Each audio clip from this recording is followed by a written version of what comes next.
wanted to share that I'm having some internet issues, so if I disappear, no worries, I'll be back, right, Jen?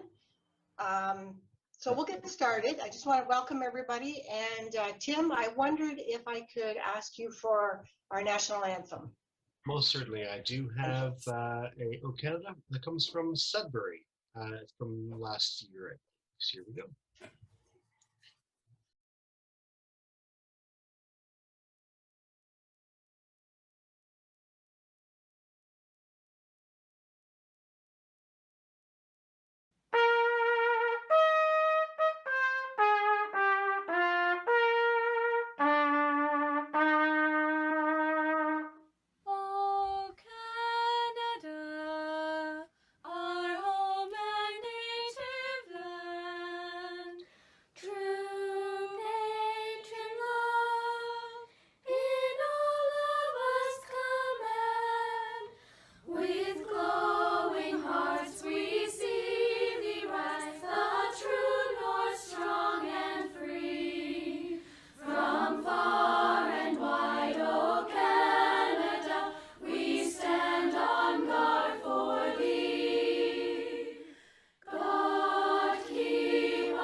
That was great, Tim. Thank you.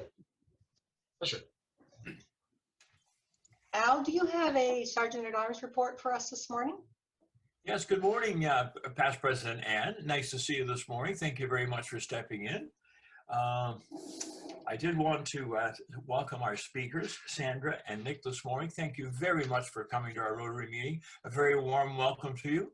Our speaker program, of course, is one of the highlights of our Rotary Zoom meetings for a year and a half now. I never thought we'd be doing this. I never thought it would work, but it has. And funnily enough, we've attracted new people to our club through Zoom meetings. So thank you. You helped make it work, and we're looking forward to hearing from you. Paul and Debbie, good morning. Nice to see you. Welcome this morning, and I hope everything is well in your household. And John, nice to see you again.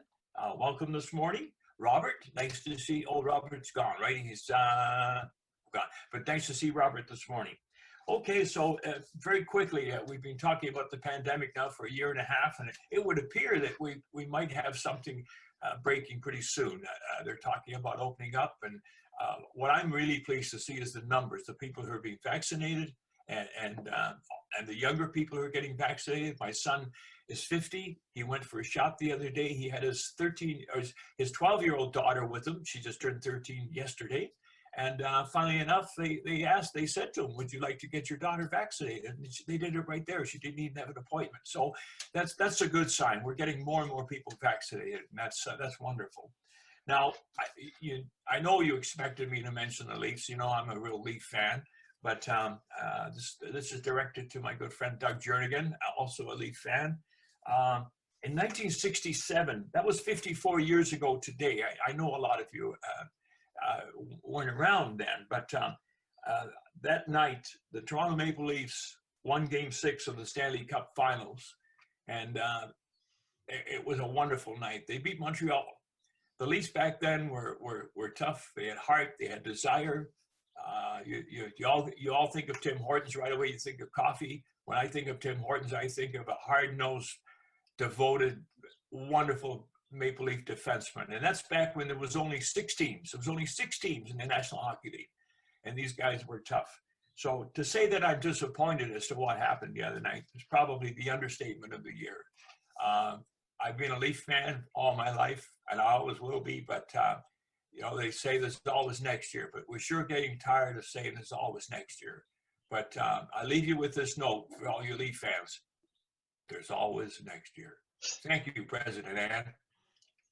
Thank you, Al.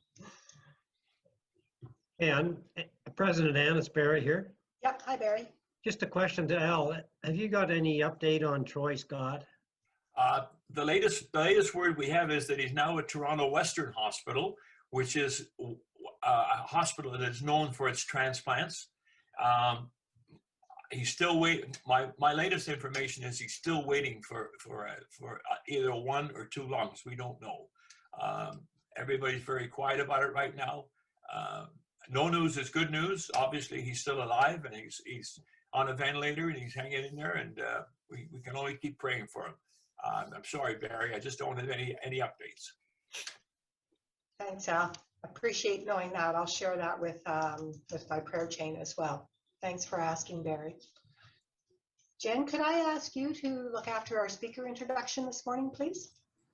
Absolutely. Thank you, Ann. Sandra Smith holds an interior design degree from Humber College of Applied Arts and Technology and has spent over 25 years creating interiors in diverse fields of design, from commercial, residential, new builds, multi-generational builds, retail visual merchandising, and real estate staging.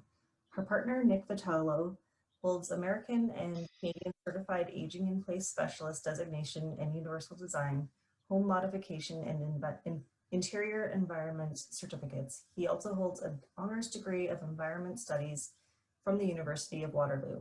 Nick specializes in assisting aging adults to stay and thrive in their own homes as they age for as long as possible. Please welcome Sandra to talk more about multi-generational living and aging in place. Good morning, everyone. So if I can share my screen.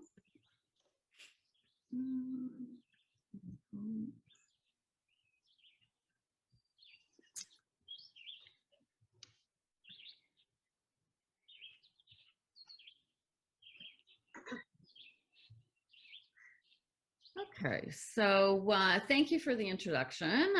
Everything is written here, but Nick unfortunately is not able to attend today because every Wednesday morning he is involved in appeal board COVID meetings. So unfortunately he can't attend, but I will do my best in filling in with all the information.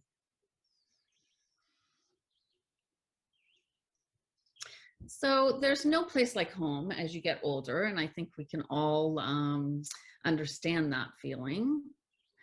So what is aging in place? It describes a person living in a residence of their choice for as long as they can.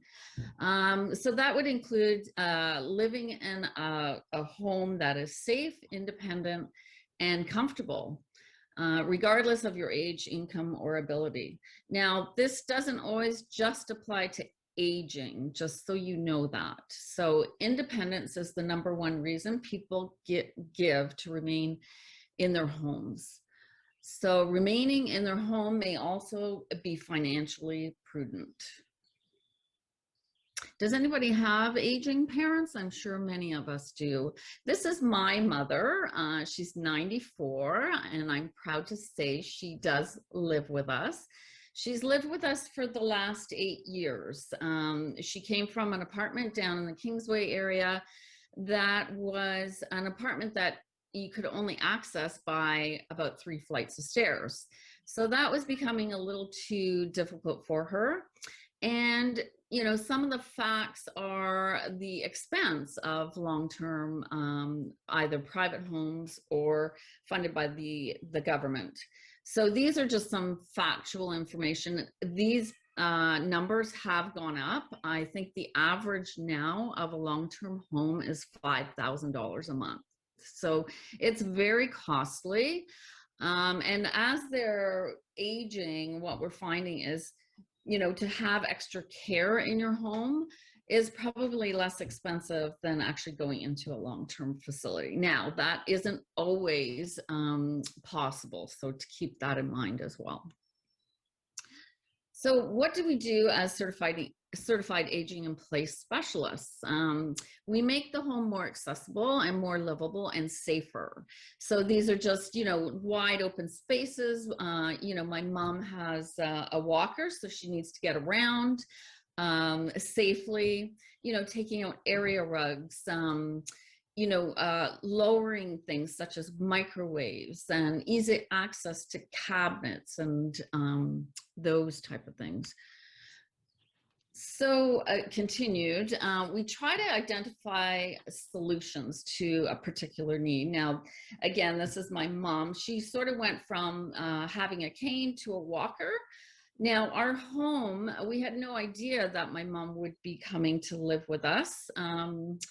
It just kind of happened. Now, that's not always probably a wise solution because there's a lot to talk about. Not everybody in families always see things the same way. So you need to be able to get along. For us, it's worked really well. She actually lives within our space. So everything's communal. We share everything. And you know what? We've taken much pleasure in spending these years with her. So again, you know, you can adapt your home stylishly as well. So, you know, you can install modifications and assistive devices and enhance your home by remodeling and new construction. But you can also make it very, very much your style as well. So some of the temporary adaptations, you know, welcoming your aging parent or relative, or it could be an injury that you're facing. Aging in place is planning a livable home and investing in your future so that you can possibly stay in your home as long as you can with help as well. And it's the ease of access. So making your home more visitable. So creating a home that's barrier free that other people can visit. So it's the social aspect of aging in place as well. So, you know, adaptability, you could be looking at this over time. You may be healthy right now and you don't need any of these items, but you may want to consider them. I know for ourselves, we built our homes, so we should have thought about certain things like in the showers, you know, grab bars eventually, because you can frame these areas so that they can adapt. I don't see myself ever moving out of this home. So, but I never thought of adding those things so that down the road it's a lot easier. Also, what you can consider, and I do have some pictures, is, you know, there could be stackable closets if you're in like a 2-story home for the adaptability of an elevator.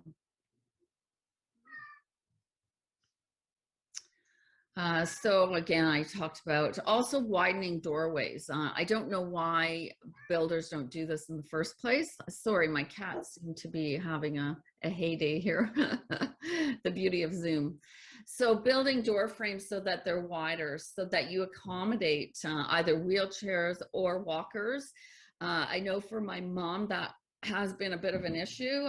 She's very adaptable within her own self, so she finds ways and means of making things work. So with her walker, unfortunately, our main washroom is not quite wide enough, so she can't get the total walker in, but she uses a cane and walker.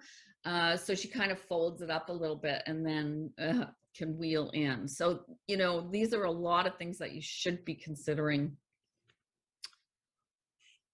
And also having a bathroom on the main floor where you're actually living in the space.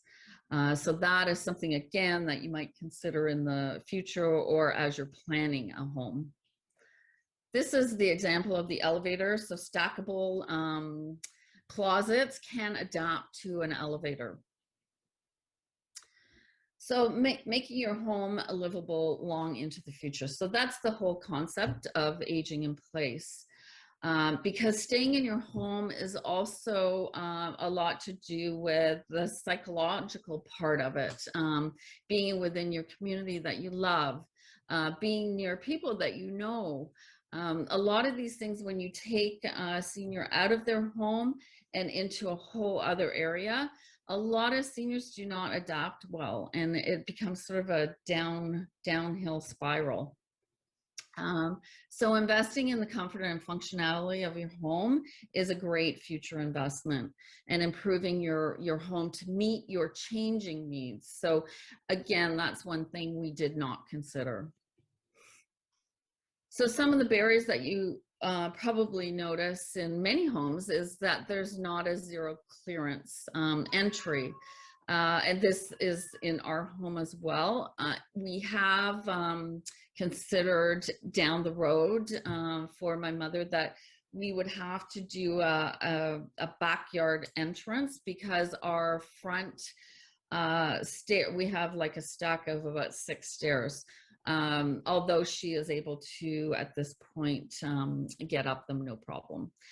Smooth transitions, so that's as far as flooring finishes, and curbless showers, which we did put in, so that was awesome.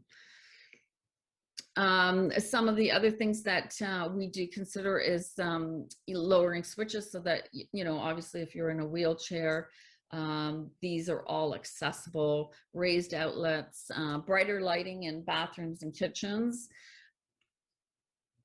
and everything within reach. So easy access to appliances. And a lot of people now, I don't know if anybody here has heard of induction cooktops. So it's no heat, so it's not dangerous. So I have a client right now that is actually looking at putting that type of appliance in their home. And front loading washers and reachable cabinets. This is just some examples, again, of a bathroom situation, raised toilets, adjustable mirrors, sufficient knee space if you're in a wheelchair, protective drain pipes so they're not exposed.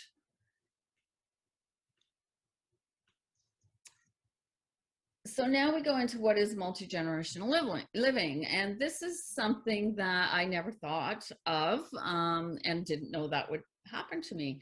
So in our home, it's quite interesting. So my mother came about 8 years ago, and then I had a son during COVID that was renting in Barrie. He couldn't get a rental unit for a few months. You know, rentals are scarce.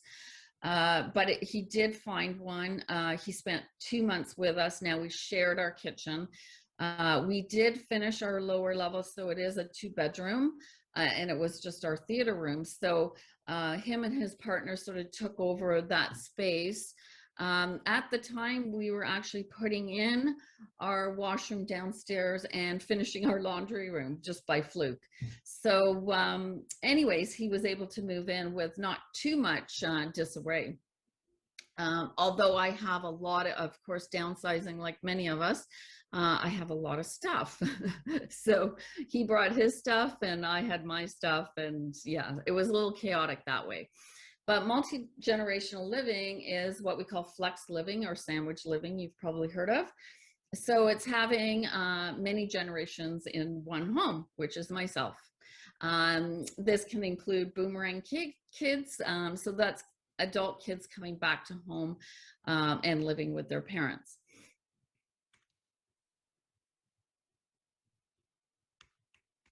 Oh, I don't know why my slide's not advancing. Hold on here.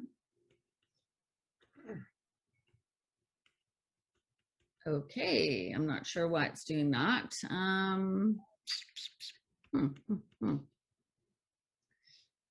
Anybody have any suggestions? If it's PowerPoint, maybe go back to the main screen and then you could switch it manually. Okay. I don't know if I'm frozen here because I can't even get out. Check to see if you can go in the bottom right-hand corner of your page and see if any arrows come up. We You might know have a what? pop-up. My mouse isn't even working here.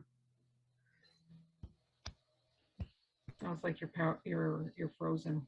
I'm frozen in time here. I don't even know how to get out. Sorry. Try the stop sharing button. Can somebody stop from their end? I think I can stop. Let me just try. Yeah, because it's, oh, there. Okay, let me try. Oh, yeah, I'm frozen here. I don't know how to get out of here. I might have to leave and come back. So Sandra, before you go, I have one point I would like to bring up with you. So our son's now 50, but when he was very young, he left, and he did come back for a period of time, and he brought a pet. I'm not sure if that's something that you've run into, but we heard he was coming home, and of course he had this dog, and we just weren't ready for this. But I just wanted to bring this point up because I think a lot of young people do get pets, and if they do return home, sometimes they come. Well, it turns out that young dog, when it came home, it just adopted my wife, and we had the dog for years, and my wife loved that pet. So I just wanted to mention, if you've got a young person returning to the nest with a pet, don't be alarmed about it. That was a wonderful, wonderful dog. It may be a good thing for the family. That's great. Actually, it's funny you say that because so my son, when they were between rentals, he had 2 cats. So they came to visit us. So we had 2 extra cats. I have 2 cats and a dog, so we're animal lovers anyways. So yes, we had a bit of a zoo. I will continue with the presentation just without the slides, but I wanted to show you some of the homes and what to consider. So we have many clients, finishing their lower levels of, like, say, a bungalow into a whole suite. So that could include a kitchen as well. So within my home, that son left. And then my other son during COVID decided he did not want to live in Toronto anymore. So him and his partner came and they took over the lower level. So at that point, we had finished the washroom, finished the laundry room, and we moved on to putting a kitchen down there. So now it is a complete suite. It is accessible from the garage, so they have their own entrance. And yeah, that's how we're living. So we do have multi-generational in our home. And again, they had 2 cats. We have 2 cats and a dog. Now, you might consider, some of my clients have built above their garages for suites.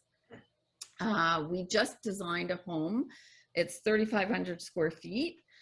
Within that home, they put an apartment above the garage. They have also put in all of the construction for a lower level suite as well. So there's many different ways of achieving multi-generational living. In some cases, I don't know if people have heard of laneway housing. So that's kind of a house behind a house. Now, in a lot of our districts, that probably would not be allowed. There's also outbuildings, which can be converted into multi-generational homes. You can make additions onto your home as a separate unit. Some people are building homes that look like one home from the exterior, but are actually homes within homes on the same level. So there's many different ways to adapt to multi-generational living. I'm not sure how much time I have here, but if anybody has any questions at this point, I could send out the presentation because is a lot more information. Sorry about that. Yeah, lovely computers.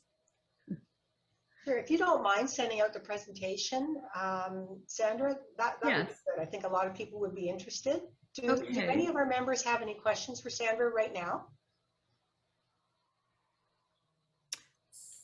Yes. Yeah, Debbie, go ahead. Actually, Sandra, I and my husband, we had his parents live with us for 20 years in a lower level when we first moved to Barrie, which was great because we had young kids at the time.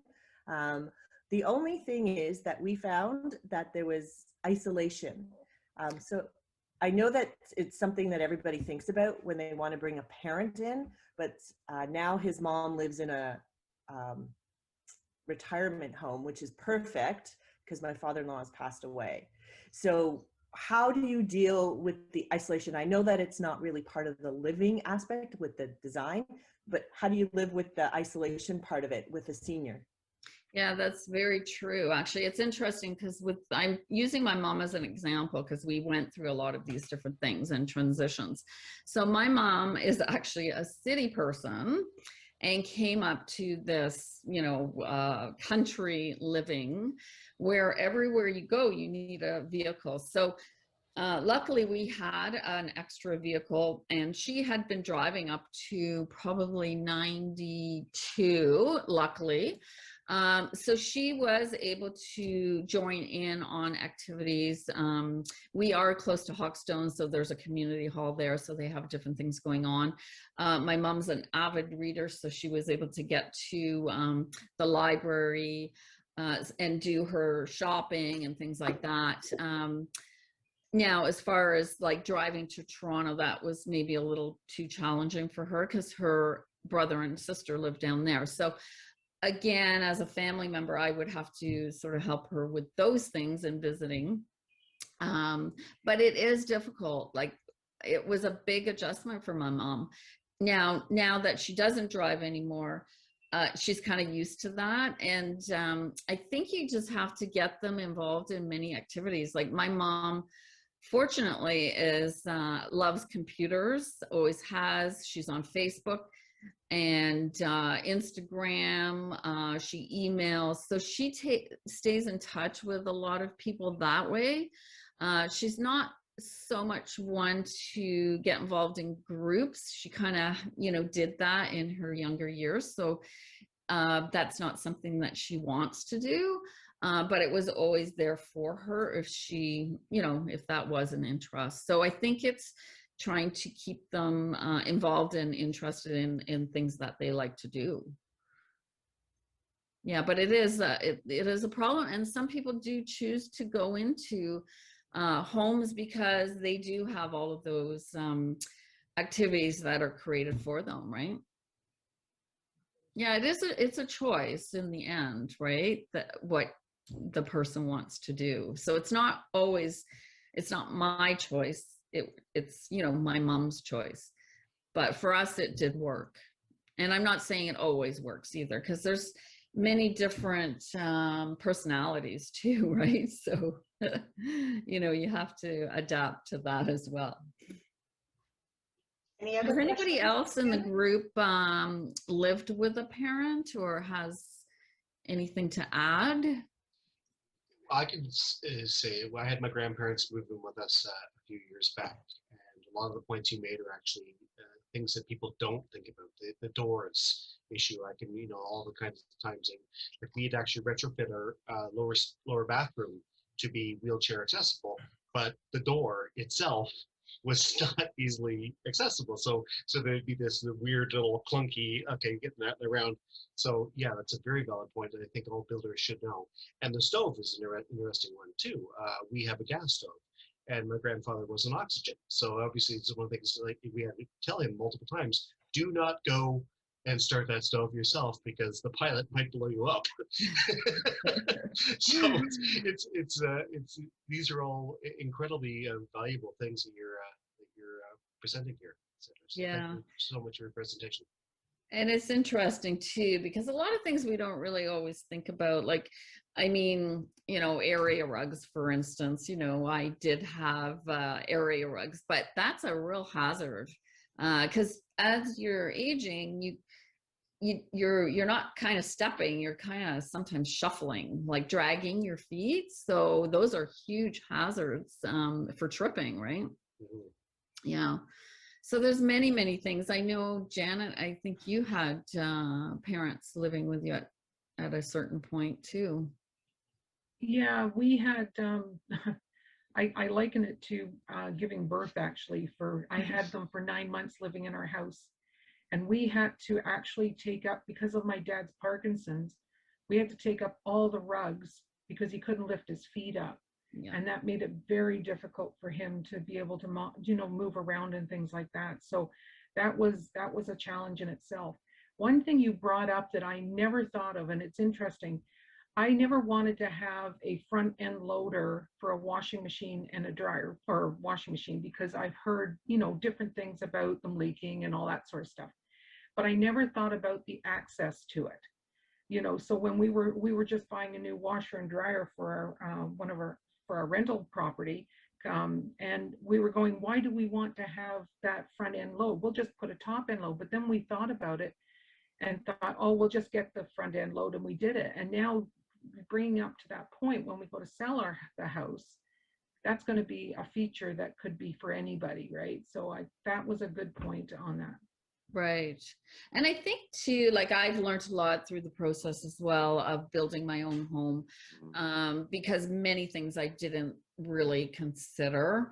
And as we got a little more involved in multi-generational living and aging in place, then all these things came up. But luckily, nowadays, something that's beneficial in our building is that a lot of things are open concept living, right? So that's really, really good because all spaces are kind of open to one another. So you have more space to get around. So in that way, my mom had no problem adapting. It's more like, and my mom's very ingenious. Like I have to say, I'm very proud of her. She thinks of the most interesting things to help her adapt to doing things. So believe it or not, we have grab bars outside on our porch posts that she can grab onto to get her up the last step. Now, I have not seen that anywhere. Maybe it's out there, but again, like what a great idea. So we have come up with our own little ingenious ideas and adapted within our own home. Yeah. Sandra, we're Yes. going to have to cover off some business as well. We'll take maybe Absolutely. one more question. Chris, I saw your hand. Oh, Just a yes. question. Okay. Well, we built our house here 30 years ago. And at that point, my husband was thinking he might go into a wheelchair. And so we made the main floor all accessible. So all the doors are wider. There's a full bathroom on the main floor, etc. But the other thing we did that people might want to consider, and it's, you know, there's a wiring or plumbing for washing on the main level too. Anyway, we made a fully screened in outdoor room that's at the level of the main floor. So a person who's pretty confined would also be able to be outside in all, well, 3 seasons, right? And enjoy that without getting eaten alive. And so, well, yeah, it's all fully screened. No, it's not screened on the front. Anyway, air circulation there is not a problem. So that's one thing wonderful. you might want to consider it. And my parents lived with us for 8 months or something after my dad had his leg replumbed because they couldn't go back to their home. So that it worked really well. They were mobile, but we had a den downstairs with some room, and it worked really well. That's wonderful. Ideas, And I think, yeah. you know what, just keep in mind adaptability, no matter what you're doing, what your home is, because things are ever changing, as I'm finding. You know, kids are coming back, parents are coming, like it just, it never ends, right? So there's always something happening. It could even be a friend, a relative, somebody you need to help. So, you know, I think no matter what, keep all of those things in mind. Accidents happen as well. So, you know, you never know what kind of situation you might be in tomorrow. So that's kind of my final comment, but thank you for having me. And I'll send the PowerPoint over to Barb, and then maybe she can distribute to you. And sorry about that. Of course, when you're presenting, it always seems to happen then. It never happens when you're practicing. That's right. Sandra, thank you very much. I think this is a topic that has either touched all of us or will touch us in our lives. So really appreciate you coming this morning. You're welcome to stay for the rest of our meeting, but if you have other things that you have to get on to, we understand. And we really appreciate you speaking to us this morning. Thank you. Okay, thank you. We have some old business to look after. President Ann, could I just, Yes. I'm sorry to interject, but I know that the chief often leaves us before we're right at the very end of our meeting. I wonder, Chief, if you would mind telling us about the salute, if you will, to inclusivity on the epaulets, on the officers' uniforms. Oh yes, the article. Yes. Yes. You mean these epaulets? Yes, they are wonderful. I'm so proud of our police service. Yeah, no, thanks for that, Barb. And yeah, I do have to jump off just before 8:30, but you know, we've been over the past year or more been talking about equity, diversity, and inclusion in the organization. We've struck an internal committee, and we've got 3 prongs of that committee working on training our officers, more awareness, but also celebrating the different cultures and the different backgrounds that we have, and including the inclusivity of our LGBTQIS community. And so this year, we unfortunately, it took us a little while to get these epaulets ordered. We were late into the game last year and missed the Pride Month, but they came shortly after that. So we are doing a number of celebratory events this year. One is we have a flag raising coming up on June 16th. It's the first time we've actually flown the Pride flag on any one of our buildings. We only have a single flagpole out front of our station, so we actually have to take the Canadian flag down for a short period of time and put the Pride flag up. And then we'll have a little celebration, take it back down again and post it in the building somewhere. But the officers that chose to are allowed to wear these epaulets with the Pride flag at the top of the epaulet. And we're encouraging everybody to do so for the month of June, and just to help recognize and celebrate the diverse population that we have within our organization and out in the community. So it's groundbreaking for us, and a really good opportunity. And the nice part, it didn't come from the chief, it came from within. It was our members and the committee that came forward with the ideas and the posters and the shirts and a bunch of other things that they're doing to really celebrate this month. That's great news, Andrew. Thank you for sharing it. So is the committee fairly new, or has it been there for a while and we just didn't know about it? No, it's fairly new. It's I'm not going to say it was in response to the George Floyd death, but it was obviously that brought awareness to us as to the work we should be doing. We had some internal policies, but not a lot of active or a lot of action being taken. So the committee we asked our HR manager to reach out to the organization and look for anybody who would like to volunteer. It was definitely a volunteer situation, not a voluntold. We wanted people to come forward, and And thankfully they did. We've got some strong committees with a good cross-section of both officers, civilians within the organization, and they're coming up with all sorts of ideas and ways to educate people. That's great. Very encouraging. Thank you, Andrew. Thanks, Barb. Welcome.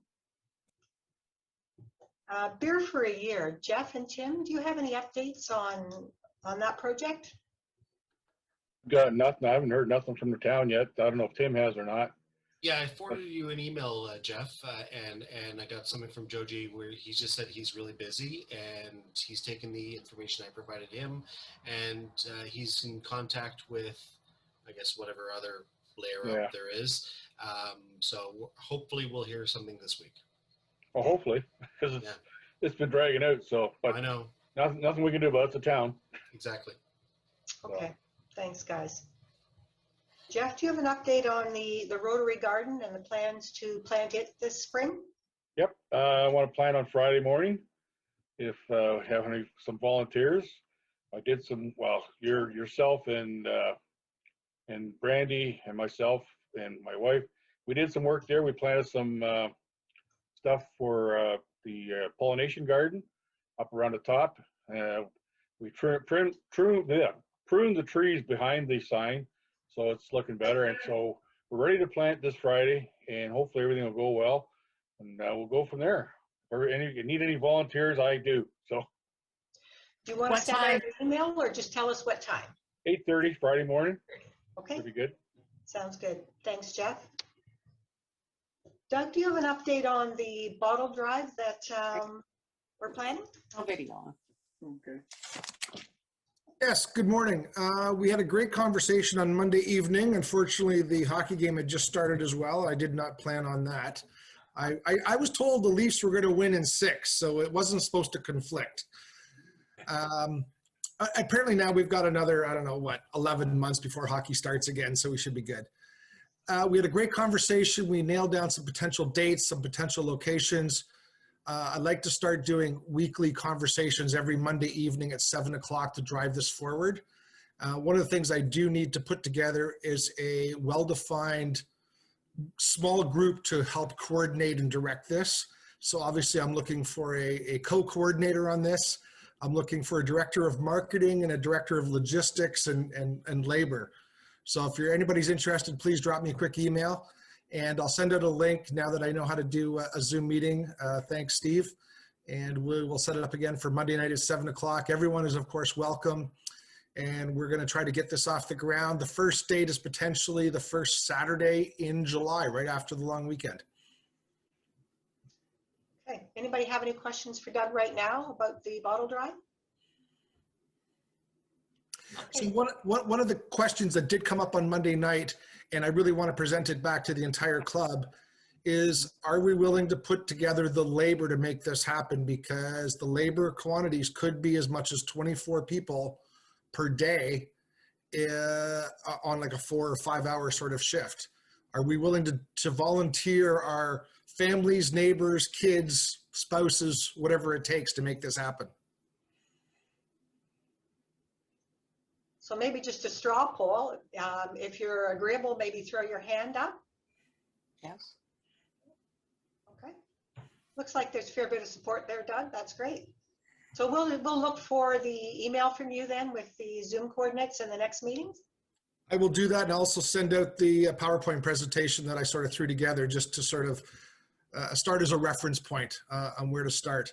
And one of the next meetings, I'll bring Luke in as well, because Luke is more than willing to have a conversation with us. And for the reference, he's the gentleman that did it last year out of the Timmins Porcupine area with great success. That sounds good. That was a good presentation he did. So that's well worth doing. Thanks, Doug. You're welcome. Have a great morning.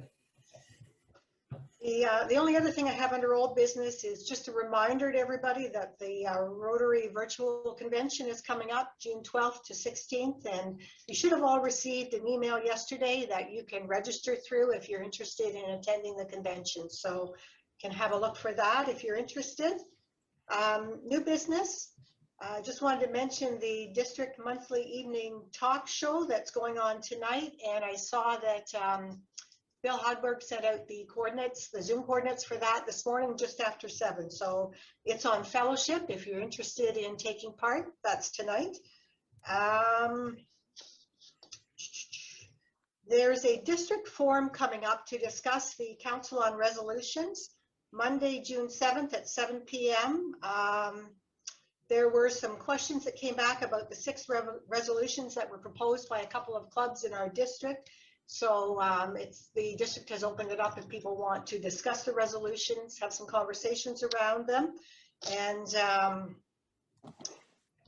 so there was an email that was sent out to everybody also from Bill. So if you're interested in taking part in that, it is Monday, June 7th at 7 p.m. And the information is there from Bill.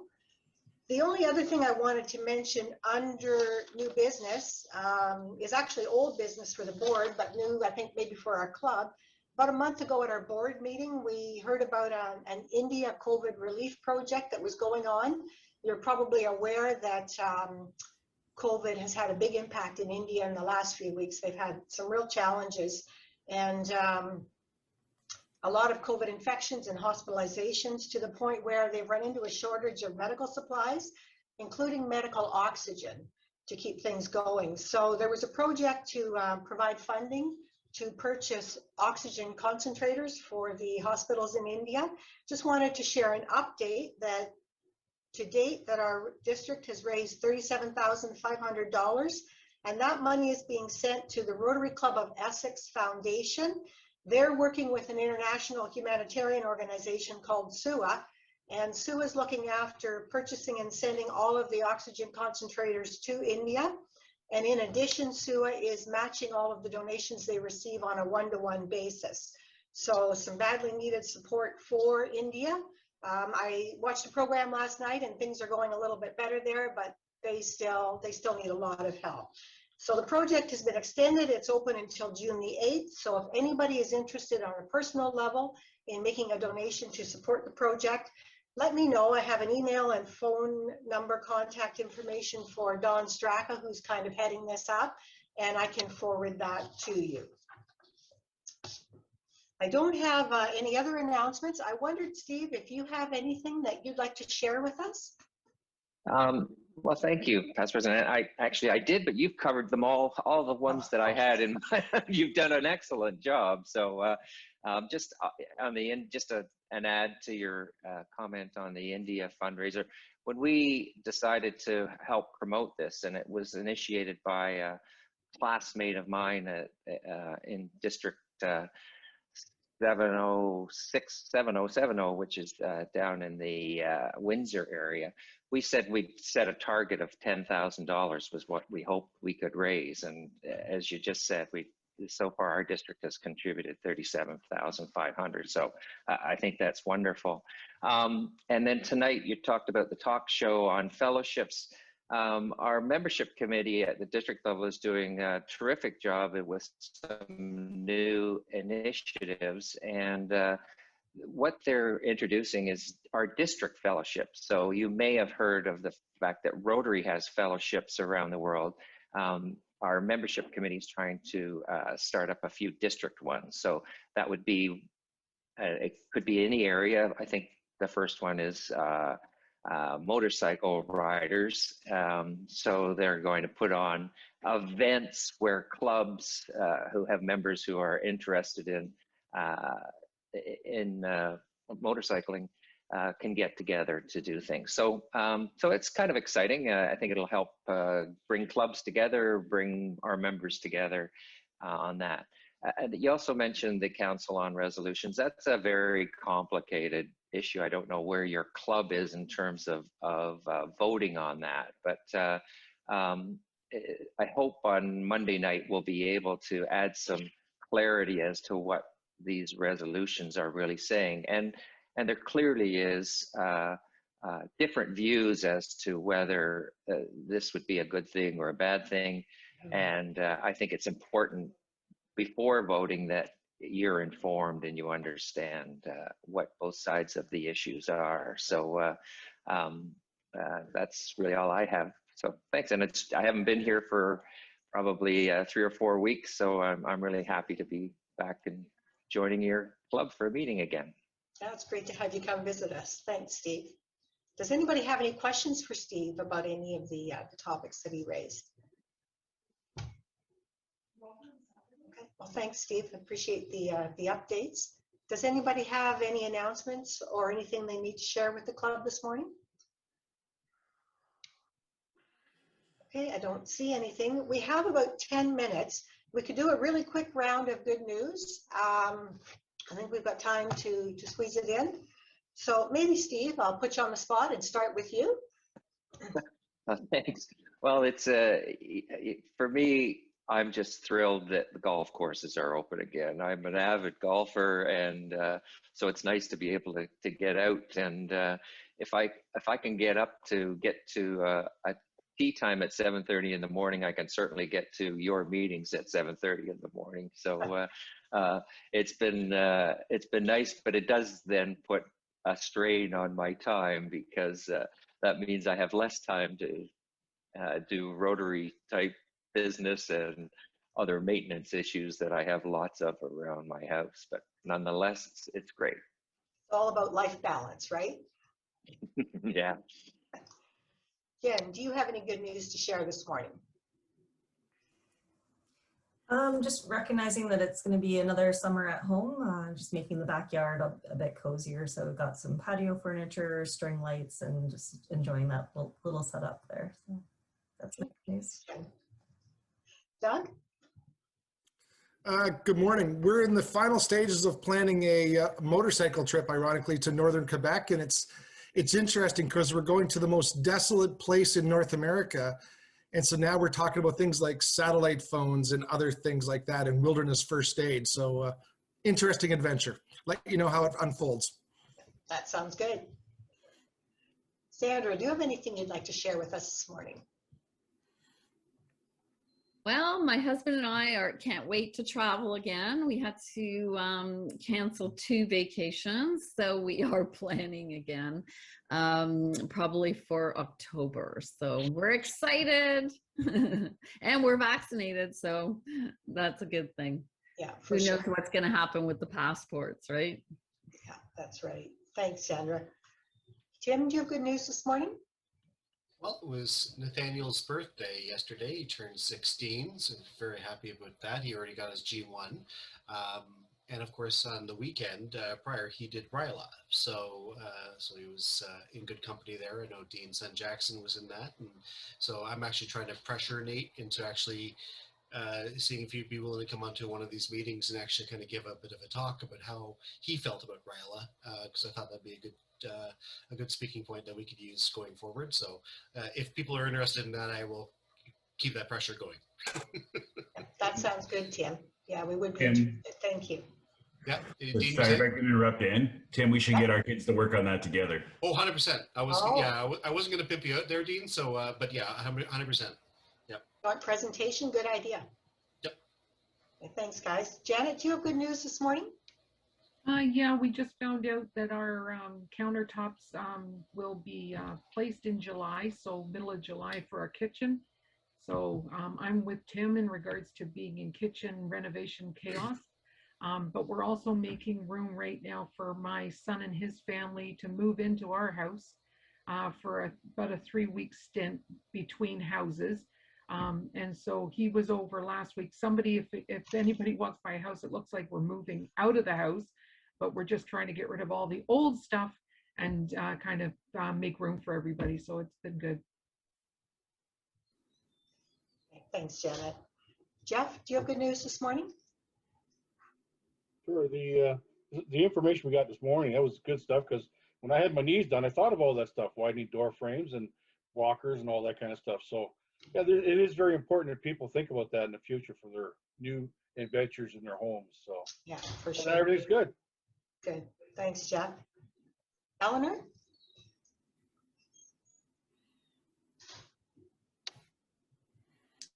Good morning, everybody. It's nice to see everyone. There's no news. Life is good.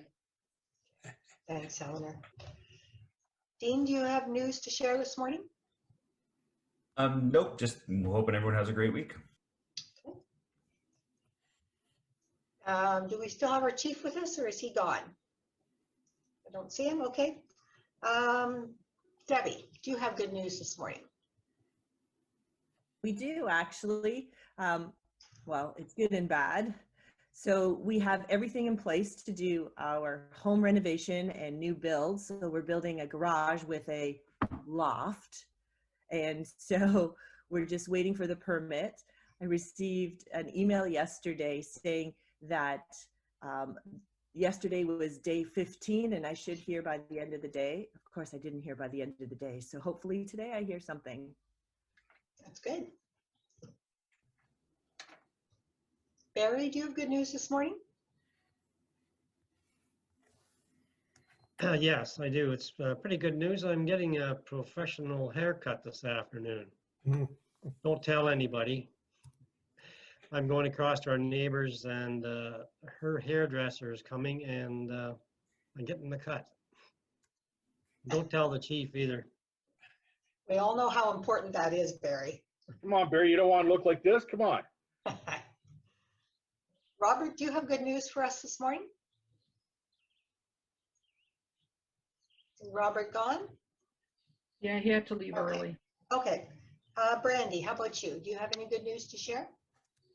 No new news. Just happy that I've almost got all my vegetable plants in the ground. There's a break between everything hatching in the incubator, so we're quieting down on this end just for another 10 days, and then they'll start hatching again. And I think you're frost safe now, although I won't guarantee it. Chris Beggs, do you have any good news to share? No. Yeah. It's just nice to see everybody, and the weather's great. The old dog is walking further and further. That's the actual four-legged one who takes me out for walks. So yeah, it's all good. Nice to see everybody today. Thanks, Chris. Al, do you have some good news? Yes, President. I just want to thank Warren Bagley. Barb's husband is an avid kayaker, and he introduced me to the world of kayaking to the point where he actually got me fitted out in a kayak that was very stable. I feel very comfortable in it. He took me out about a week ago for an hour and a half on the lake. It was a weekend. It was very rough. There was lots of boats, lots of waves. It was actually windy. And he said I passed. So I'm really enjoying the world of kayaking. And this morning at 6 o'clock down at the end of Lockhart, there wasn't a ripple on the lake. It was just dead calm. It was fabulous. So I'm looking forward to that. And again, thank you to Warren. Good, thanks, Al. Barb, do you have good news? I do, and it's vaccine related. I was fortunate enough to get a call in on the standby list some time ago, but that left me without a second appointment. And it was causing a lot of anxiety for me not to have it on the calendar. Well, finally, I got an appointment, and it turns out you should just wait and be patient because my second will happen before many people's first, June 28th. That's good. That's really early, yeah. Yeah, that's great. Michael, do you have good news this morning? Thank you. I'm one of those actually that qualified for the second dose of Astra, so now I'm double dosed. Good. I'm pretty excited about that. Any side effects the second time around? I know you had a tough go the first time. None whatsoever. That's good to hear. I got a smiley sticker from the doctor. She was an ER nurse from sick kids, and so she gave me a smiley sticker. Even better. Monica, do you have good news to share this morning? Good morning, everyone. Happy to be here. We did find out yesterday that our trailer park is opening with a lot of restrictions, but it's opening. So I'm excited. I was preparing, never knowing when that was going to happen. So we'll be camping this weekend. So I'm excited about it. Dr. Doug? Good morning, President Ann and fellow Rotarians. Actually, we are going through our annual leaf sadness, along with Al. My wife was on the City Hall steps in '67 when they brought the Stanley Cup up the City Hall steps. But other than that, we are happy and healthy. That's good to hear, Doug. Thank you. Dwayne, do you have news this morning? Well, I do. I ordered a Peloton bicycle so I can start to get fit. So it should be coming today, which I'm excited about. And I'm actually excited about, I started golf last year, learning golf last year, and excited to go out and practice my swing this year. So Steve, if you have any pointers for me, or if you want to throw me on the field, just send me an invite and I'll be there. Other than that, everything's great. Thanks, Dwayne. John, do you have any news this morning to share? Yeah, a little bit.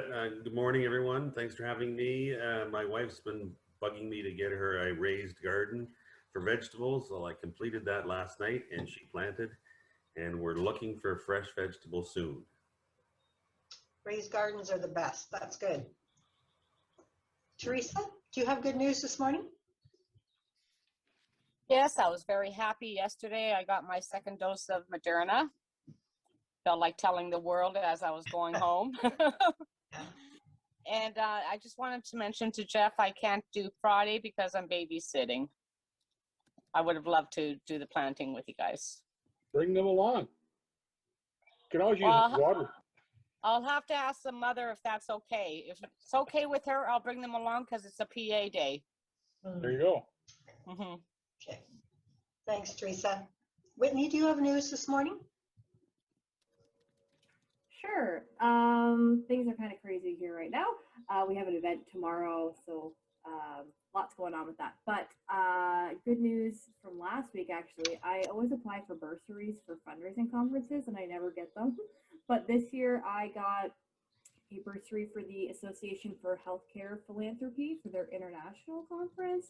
So I will be going to Chicago next fall to learn lots, and Ryan is of course already looking at which sports teams will be playing in October so that he can tag along and watch some sports. So that's my good news for the week. That's good. Be a nice little holiday, at least for Ryan, right? Yeah. Yeah. And Ken, do you have any good news this morning? I'm happy to be here. It's happy to see everybody, and yeah, the sun's going to shine today, and my beans are growing very well in our garden too. Yeah, good stuff. Thanks, Jen. Good round, everybody. I think we're pretty well out of time. Janet, I apologize. Can you hold your learning corner to next Wednesday? Yep, no problem. Great, thank you. Everybody, I hope you have a good week and enjoy this wonderful weather. And thanks for joining us this morning. Thank you. See you all. Thanks, Thank President you. Ann. Have a good week. Thank you. Take care, all.